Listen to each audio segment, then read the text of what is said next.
John Calipari, the Kentucky head coach, is here with us. We'll talk to him coming up. He took a picture with Lamar Jackson. The state of Kentucky has blown up as you and Lamar take a picture here. Are you going to get grief from Kentucky Wildcat fans because you took a picture? Probably, but I'll tell you what a great kid. Yeah. And I had a question for him. Can you leave now? Wait. And he said, no, I got to stay another year. I said, wow. Oh, he might have thought you were asking if he could leave and go to Kentucky. Well, he probably is a heck of a basketball player when you see him athletically. But I was more impressed that he is a humble, bright, this kid, he's the real deal. When you recruit and you look at the athletic, how important is athleticism? If we were ranking what you're going to look for, and you have to have this and this, where's athleticism? There's certain things you have to get on the board. Yes. And then there's overriding factors. It doesn't matter if you're on the board that you can't, we're not doing this. But if you don't have that certain level of athleticism, that if you can't guard your position, I really don't care how you play your position. And then physically, size-wise, normally I like positionless basketball. You were talking about Dirk and Porzingis, and I love guys they're inside, outside, and they just play basketball. Anthony Davis's, the Carl Towns, my best players. I'd like to have a team full of 6'9" guys. Everybody's 6'9". One of them handles it. One of them shoots it. Everybody plays basketball. But, these guys nowadays, you got to have a certain size. But I took Tyler Ulis. Yes, I love Tyler Ulis. 5'8", 5'9", absolute killer. Coached our team a year ago. You know what's great about it? I still got paid. He coached the team. It's amazing. I think there are a couple of games I probably could have coached, and Kentucky would have won. No. Yes. No. Oh, no. Although No, you don't have socks on. It's raining, snowing in New York. You don't have socks on. What the? I have socks on. Why do you keep asking me? Why don't you have socks on? Because when you did the Heisman, I saw skin. Oh, my gosh. What is that? It's inside out. Yes. It's the wrong way. I got up early. Oh, my God. I was watching. Can I leave? Do I have to do this? I have my Golden State Warriors socks on. You had them inside out. Did you wear them yesterday? So today you turn them the other way? Yes. You want to see my underwear? Not bad. Yeah. Not bad. I did the same you thing do with the my same underwear. thing? Yes. Inside out? Oh, yes. my gosh. All right. Full intro here. John Calipari, Kentucky basketball coach. He's got a new book, Success is the Only Option, The Art of Coaching Extreme Talent. Now available online wherever books are sold. Also a new weekly podcast as well. Wait, you see you're a radio host now? No, but the podcast, I was approached, and they were saying podcast. First of all, I don't know what a podcast is. But when I was approached by Twitter and Facebook back in the day, I'm always looking for what's next and how can we be. So I said, are coaches doing these podcasts? They said, no. No? Okay, let's think about it. What do you do in a podcast? Conversation with friends. Wow. So some of the people I've met and get them in, we can just talk, right? Yeah. 30 minutes a week from my house. I had to ask my wife, do you mind if I do this 30 minutes? Because it's when I come home and I'm relaxing. I got 30 minutes a week. She said, no, go ahead and do it. So I'm going to interview her. I want to interview like Papa John, who just went to 5,000 stores, started in one store. I'm hoping to get Fred Smith on to talk about the term paper he wrote about FedEx, his vision that I believe got a C. And let's talk about this stuff. So, what would be the first question you'd ask your wife? We have Blue Apron as part of this, so I'm going to say, what'd you cook for dinner? What is it? How long did it take you? Somebody said Blue Apron's great because you can do it with your wife. Yes. No, I'm not doing it with my wife. Just let me know what I'm eating. I'm not going to be chopping onions. Sorry, not happening. But I'm going to have her step on and say, what'd you make from Blue Apron today? Do you do Blue Apron? Yes, I have done it. You look good, by the way. Is it helping you stay in shape? I eat right. I'm doing spin. You're doing spin? Yeah. With socks? No socks? Yeah, socks on, no underwear. Yeah. Do you exercise? Yes. Elliptical. I had both hips replaced, so I can't do the jog anymore that I used to do on a treadmill. I do elliptical. I'm going to get back to this week because we're finals and no school and all that. I'm lifting a little bit. Do you lift? No. A little bit, yeah. I could tell. But, Yeah. Yeah. I'm sinewy. I mean, I'm sort of like a thoroughbred. I'm a Lamar Jackson of sportscasters is what I am. Built that same way. But did you ever get to the point, though, did your wife ever get to the point, was there friction because of what you do, moving and, like, did it ever get to the point where? Sure. I mean, there were times that, she would never get involved in anything I was doing because she said, I didn't buy into that. I'm not going to that function. I'm not going to hear you speak. Yeah. I don't need to be there. That's you. I have the kids. She was always concerned with the kids. She was always Miss No. No. No. The kids are gone. She's become Miss Yes. She goes on road trips. So I'm going out to dinner with the guys, and she said, where are you going? I said, I'm going to Zubs to get them What? I'm going with 12 guys, and you're going to say yes if I ask you, so I'm not asking you. So she's, but early on, it's tough. It's it's all-consuming, and if you have children, your wife is going to say, if it's you or my children, they need me more than you do at this time. But also, you can take the heat. You know that the heat comes with the job, but it's your kids, if they go to school or online, or your wife. That's something you can't control. I have Aaron and Megan that if you talk about their dad, they will fight you. Well, I've seen your daughter with some of her tweets. Yeah, oh yeah, she's going to come after you. You should have her on this show because she'd be funnier than me. She's unbelievable, but she would fight. My wife isn't bad. She doesn't get on the internet as much. She's starting to. I'm like, why are you doing that? But I'm coaching my son, and our fans have been great to him. But on the internet, social media, he'll take some shots, and I go, those are the haters of me. They don't know who you are. Yeah. Why would you even look at that stuff? So life has changed with social media to what it was 20 years ago, 15 years ago. We're all more transparent, which I kind of like, that you can't be defined by someone else. They kind of, you're out there now. Did your son ask for advice on where he should play basketball? He didn't ask for advice on picking a prep school, and he came to me and said, I think I want to do this. And I just said, you know you're not going to play much here. He's a walk-on. Yeah. But I do sleep with his mother, so he does get in most games. But he said, I want to be challenged. I want to see how good I can get, and I may want to get into coaching. So that's why I want to do it. I said, okay, let's go.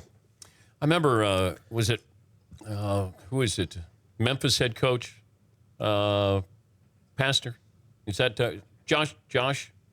He was with Lou Josh Olson. Pastor. They won a big game, Georgia Tech at Virginia Commonwealth. You watch all basketball, right? I watch a lot. I've been watching high school basketball. As sad as that's going to sound. Yeah, I have no life. No. But I remember Josh was with Lou Olson at Arizona, I think, and he wanted to become a head coach. And you could see where he was helping coach while he was there as a player. So, I mean, it's a smart move on your son's part. But, man, that'd be weird a little bit. Coaching your son? Yeah. Oh, I love it. I love it. And I get on him. Like, if he's not smiling, he's grumpy. You better be smiling in front of the team. I want him to be coached. I want him to his shooting was going a little south, and he and I got in the gym, and I worked on it. Look, I coach everyone else's child. How about I get a chance to be with my own child? And, Are you tougher if I on had him? a son, if I had a son, I'd want him to be how Brad is. The only problem is he got a tattoo. A tattoo I saw across that. his chest. He's got a breastplate. I mean, okay. Didn't ask us. Now, who did I hear from right away? His mom. Why did you let him do it like I let him do it? You tell him to take that off. I don't think you can take it off. Honey, I don't think tattoos come off. You mean he's got to keep? Yes. So now he's got to wear a shirt over. And I would tell all the young people out there, if you get a tattoo, just hide it until you make it. and then tattoo your eyes shut. It doesn't matter at that point. Until you make it, you got to be able to cover whatever tattoo you have. If you walk in to sell Xerox and you got this tattoo on your face, maybe. But I don't think they're going to buy your machine. I just don't think so. So, again, then he had another one. And I called him in. I said, ho, another tattoo, you're not on this team. Are we like speaking the same language now? So, because I was hearing it from his mother. She's killing me. God, why are you yelling at me? Yell at him. What? That's a big commitment, the breastplate tattoo. That's big. Yeah. Yeah, it is. And he's... Do you have a tattoo? No. Would you get a tattoo? I don't like needles, so I can't. I'd probably faint, and then I wouldn't know what they put on my body because I'd be asleep. Didn't Patino get one? I have no idea. Yeah, I thought he did. I thought he did when they won the national title. How about if you win the national title? No, I'm going to say it again. If they show me a needle, I'm out. Well, then, okay, pick what you want. And all of a sudden I wake up, I got teardrops, I got sideburns. You got Tyson's tattoo on you. All right, we'll continue with John Calipari. Once again, the book is in bookstores and available online. Success is Can we talk about that thing? Yes, when we come back. You brought up the tattoo. You brought up the podcast. Success is the only option, the art of coaching extreme talent. So John Calipari will continue. We'll take a break. 17 after the hour. I will get to your phone calls, best and worst of the weekend. I'm watching yesterday, you're beating Hofstra. And you weren't beating Hofstra by many. And I thought, I don't think Coach is coming in tomorrow. Then you end up blowing him out. But you got North Carolina coming up on Saturday. Are you thinking when you're only up by 2 that you're maybe not going to do this interview today? Oh, there's no question. Yeah, that's what I thought. We were up 3, and I'm like, I'm looking for my guy, Eric, because I'm thinking, call him right now and cancel it. But we got it going. I thought, woof, good. Did you want to lose so you didn't have to come in? No, I'd never want to lose. No. Okay. No, but that was Hofstra played well, by the way. I mean, Joe Mihalik's got those guys playing. They compete. They got a quick backcourt. Like, these guards are really quick and fast. The UCLA loss, how surprised were you? Not. I mean, here's the great thing about our profession.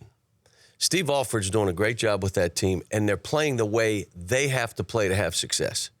You were asking me about Ball. Well, you also got these other perimeter shooters who they play. Alonzo Ball is the star freshman at UCLA. But Leaf is the one that killed us. Yeah. And I didn't expect him to be that good, but when I watched the game, I'm like, he is really good.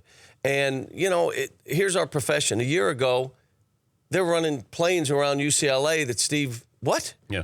He gives back $1 million so they don't mess with his assistants. Think about it. Yeah. And they may be the best team in the country and may win a national title a year later. And that's why I say this profession is crazy. Everybody wants it now, this year. What are we doing? How do we do? This is a process. And all of us now are coaching young guys, which makes it even more of a process. In November and December, they should be different as we get to January and February and March because we're so young. Would you get into this profession now if you're 22, 23? It's a changed profession. And I will tell you that, where this used to be about the profession, it's about these kids now. Where before, a coach is coach, running the drills, and he's tough. And this thing has now become not only on the basketball court, but we're having these kids for a short period of time. How do you prepare them for what's ahead? A man's world in this short period of time. How do you teach them to be servant leaders, what it really means to be a servant leader? How do you teach them to get involved in society to help, to create joy? How do you teach them to be happy every day? All those things, and they're in the book, by the way. Did you read the book? No, I didn't even get the book. So why'd you have me on? You put out a new book every 6 months. What are you talking about? I was only having you on to talk about the loss to UCLA. I wanted to talk about your son's tattoos. Look, here's what I would say to you. The best thing for me is when I see the growth. Look, the Community Assist Award in the NBA, John Wall won it. That's a big-time award. You know who the runner-up was? Anthony Davis? Yes. And you know who was a top 10 finisher? DeMarcus Cousins. You see, DeMarcus flew the family from Sacramento into New York to be at the game, to do a shop. Our kids get that. This is more than just playing basketball. And it isn't just so dedicated to the profession. You got to be dedicated to these kids. That's the biggest change I've seen in the last 20 years. But I notice even with my own kids now want to be told, hey, you did a great job, participatory trophies. And as a coach, the change in players, is it a softer generation where you need to encourage, you can't yell? Well, here's where we are with this current team. It's not just yelling, it's coaching. Like they think, come on now. You yell at me. What are you talking about? I mean, I'm Italian. I'm talk loud. I scream at times. Yeah. But how do you challenge these kids to be what they can be, to believe in themselves more than they do right now, yet have them be confident? Well, you remember us as 18 and 19-year-olds. That's the challenge of this, especially when every one of them, in our case, coaching extreme talent, NBA, they're on that path. McDonald's All-Americans, 30 points a game, the only guy in their team, the center of attention. Now, 7, 8 of them come together, and they want to be together, by the way. Extreme talent wants to be with other extreme talent. How do you get them to share? How do you get them to feel good and fulfilled doing less, scoring less minutes, maybe not starting? Devin Booker didn't start. Anthony Davis, 4th most shots. By the way, Towns, 5th most shots. You were right, and you brought it up a couple times about how great Devin Booker was going to be. And you even brought that up at the draft, that people don't realize how great a shooter this kid is. And Trey Lyles, who's doing well. And I would say this, and I've been wrong before. I think it was 78. 78 or 79? Okay. Yeah, right in there. Yeah. There was a right I took. I should have done left. I mean, it was just one of those things. But that's the new challenge for us. See, look, Joe asked me before the game, how do you keep these guys happy?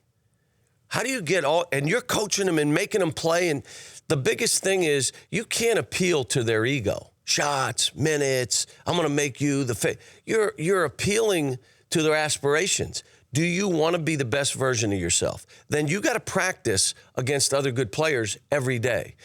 If you walk in a gym as a player and you're by far the most talented guy in the gym, you're in the wrong gym. That's not the gym you want to be in. You want to walk in a gym and say, holy cow, look at all these guys. And then every day, that's how you get better, or you get broken. It's one of the two. You got to say, I can do this. And then the last piece of this, they got to know they're responsible for themselves. I don't have a magic wand. The magic wand for us is we're all together. We're all here to get better. We're all going to learn about servant leadership and sharing. We're going to learn to be a great teammate, all of us.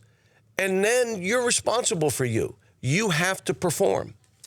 The book, Paulie's got it over there. It's Success is the Only Option, the Art of Coaching. So why'd you say you didn't get a book? Paulie got it. He just got it. We just got it today. Oh, it just came this morning? Yes. Oh, yeah. Yeah. Paulie, when did you get that?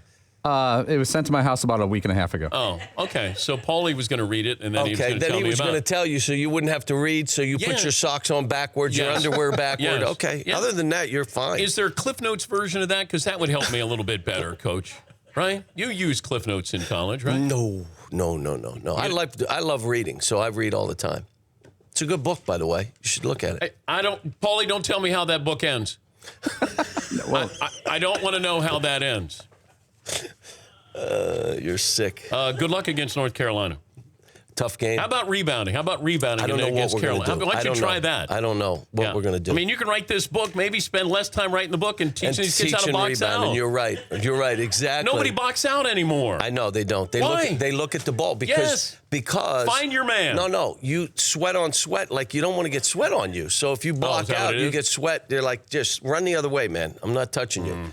So we're. As soon as it goes up, you find your man. Right. Yeah. You put a body on him. Absolutely. Tell the kid, you want me to help you out? I will. I teach your son how to shoot. You want me to? You couldn't teach my son how to shoot. My son can shoot. So one thing he can do. Oh.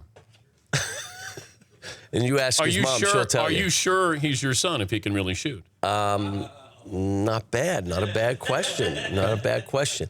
look, I was faster and quicker than him. He's stronger. If and I can had shoot you better. and Krzyzewski and Patino in a shoot-off right now, 15-foot jumpers. Oh, I'm winning that. Well, I'd have to shoot for a week to get my stuff back because I haven't been shooting. But yeah, I beat both of those two. Really? Oh yeah. Coach K was a great high school player. Played at Army, and Patino, he was on the Played bench at UMass. Yeah, he was up there with Dr. J. Yeah. And did I play? I don't know. I don't know either. Did you play at Dayton? No. I didn't think Eastern so. Kentucky. Did you make a basket? Yeah. Okay. Yeah. That's a good thing. Yeah. Anything else you want to ask me about the scout? You don't want the scouting report, by the way. It's a new book. It's by John Calipari. It's you write more books than J.K. Rowling, dude. I'm done. I told my wife if I even think about another book, no more books. Smash me in the face. I told her. The next time you write a book, you got to get a tattoo. That's a good one because There you then go. there would be no more books. Success is the only option. The art of coaching extreme talent. Also, the podcast, weekly podcast by Coach Cal. Good luck against Carolina. Always great to see you. Great seeing you, Dan. By the way, Coach, brought to you by the Coach's Corner. Continental Tire Coach's Corner, brought to you by the great folks at Continental Tire. You'll see their signage at college basketball arenas around the country. Continental's premium products available at leading independent tire dealers, car dealers, mass retail companies across North America. For more information, visit ContinentalTire.com. Continental Tire, for what you do. Back after this. The Dan Patrick Show, weekday mornings on Audience.